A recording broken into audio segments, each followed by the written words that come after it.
மங்கை என்றாலும் மங்கை மேதை என்றாலும் அந்த பெண்மை என்றும் மென்மை அல்லவோ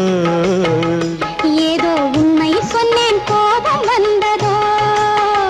கொஞ்சம் மாற்றி சொன்னேன் சொல்லக்கூடாதோ இல்லம் சங்கீதம்